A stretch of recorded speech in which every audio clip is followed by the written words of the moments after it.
एक थे राजा संतदेव। हाथी और घोड़े की रेस उसे बहुत पसंद थी।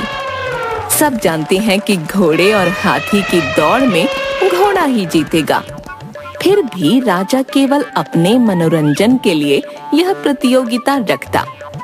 हाथी दौड़ते हुए जब अपने भारी भरकम शरीर को हिलाता, उसे बड़ा मजा आता। इसी राज्य में मेहरचंद नाम का एक आदमी रहता था।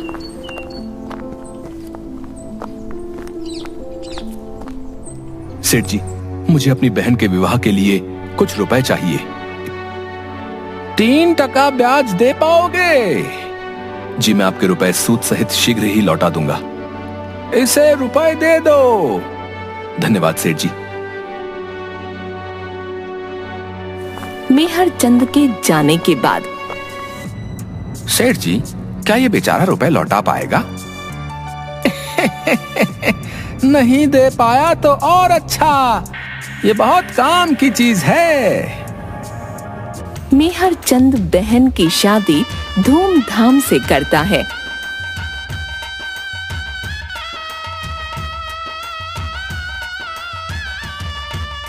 पर समय पर रुपये नहीं लौटा पाता। सेठ अपने आदमी को उसके पास भेजता है।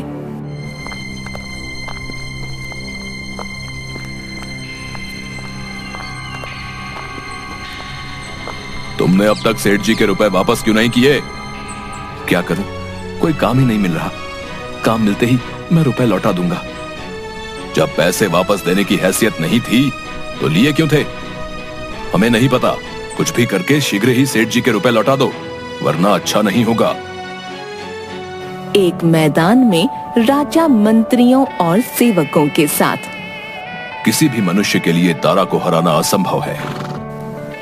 तारा सफेद रंग का ऊंचे डील डॉल वाला एक सेहतमंद घोड़ा था।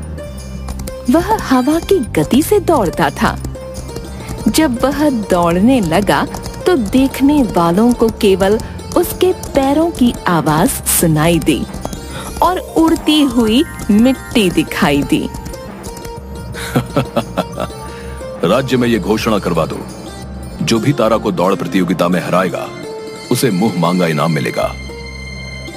सुनो सुनो प्रजावासियों, सुनो, जो भी आदमी हमारे राज्य के सबसे तेज दौड़ने वाले घोड़े तारा को 1 महीने बाद होने वाली दौड़ प्रतियोगिता में हराएगा, उसे महाराज सतदेव की ओर से मुंह मांगा इनाम और बहुत से मवेशी भेंट में मिलेंगे।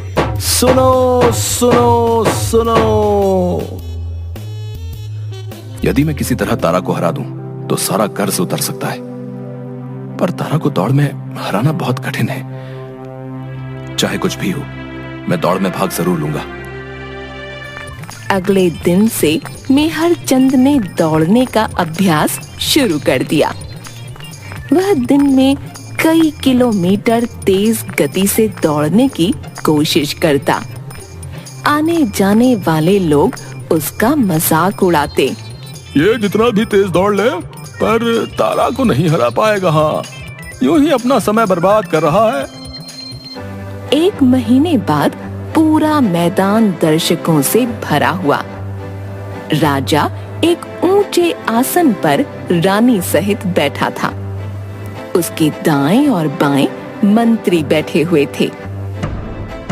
अब सब लोग शांत हो जाओ, प्रतियोगिता आरंभ हो रही है।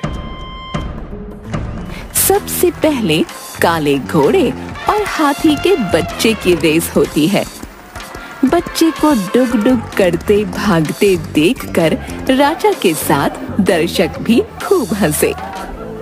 फिर बारी आई तारा और मेहरचंद की। दोनों सीमा पर खड़े हैं। देखना, तारा ही जीतेगा। हाँ। घंटा बजते ही दोनों तेज गति से बराबर दौड़ने लगे। बीच में मेहरचंद थोड़ा धीमा हुआ तो तारा आगे निकल गया। आखिरी पलों में मेहर चंद ने जान लगा दी। वह हवा से बातें करता हुआ तारा से कुछ कदम आगे सीमा पार कर गया। मैदान में एक आदमी तारा और मेहर चंद के बीच खड़ा होकर मेहर चंद का हाथ ऊपर करके, आज की प्रतियोगिता का विजेता मेहर चंद है। अगले दिन राज्यसभा में महाराज की जय हो। राजा यहाँ वहाँ देखता है। महाराज दरबान। बोलो। महाराज मेहर चंद आया है। कितनी बार कहा है तेज बोला करो, हमें ऊंचा सुनाई देता है। महाराज मेहर चंद आया है, बुलाओ उसे। महाराज की जय हो। कहो मेहर चंद, कैसे आना हुआ? जी वो मैं जानता था तुम अवश्य आओगे। सब लोग महाराज की ओर देखते हैं। मैंने ही तुम्हें इनाम देने के लिए मना किया है। क्यों महाराज, ये तो विजेता घोषित हुआ है। कैसा विजेता? कुछ समझ नहीं आया महाराज। हम इसे विजेता नहीं मानते। यदि ये अपनी मेहनत से प्रतियोगिता जीतता तो इनाम अवश्य मिलता। गुप्तचरों ने सब पता किया है। प्रतियोगिता से पहले तुमने ऐसे अन्न का सेवन करना शुरू कर दिया था जिनसे खूब ऊर्जा और ताकत मिलती है। ये बात सही है ना? जी महाराज। तो इसमें तुम्हारी मेहनत और योग्यता कहाँ है? ये कमाल तो हमारे राज्य के अन्न का है, यहाँ की मिट्टी का है। तुम इनाम के हकदार नहीं हो, जाओ यहाँ से। मेहर चंद रोते हुए सिर झुकाकर वहां से चला जाता है। मंत्री रसोई घर में। जैसा मैंने कहा है वैसा करो। आप जानते हैं ना महाराज का पेट थोड़ा नाजुक है। हाँ, मुझे सब पता है। फिलहाल उनका पेट नाजुक नहीं, मोटा होता जा रहा है। ऐसे ही पेट निकलता रहा तो राज्य कैसे संभालेंगे? आप कौन से पतले हैं? तुम अपना पेट तो देखो।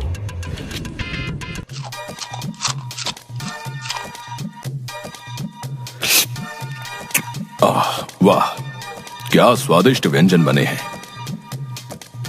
महाराज, आप कितना काम करते हैं। अभी आपको कई मुद्दे सुलझाने हैं।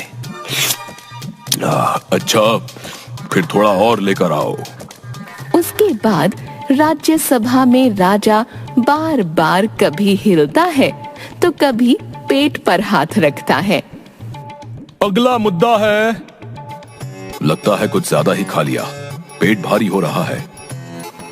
उसके बहुत रोकने पर भी पेट से पड़ की आवाज आती है। गैस निकल जाती है। सभी सभासद राजा की ओर देखने लगते हैं। वह चुपचाप उठकर बगीचे में चला जाता है। राजा बगीचे में पेट पकड़कर टहलते हुए। आज इतना अपच कैसे हो गया?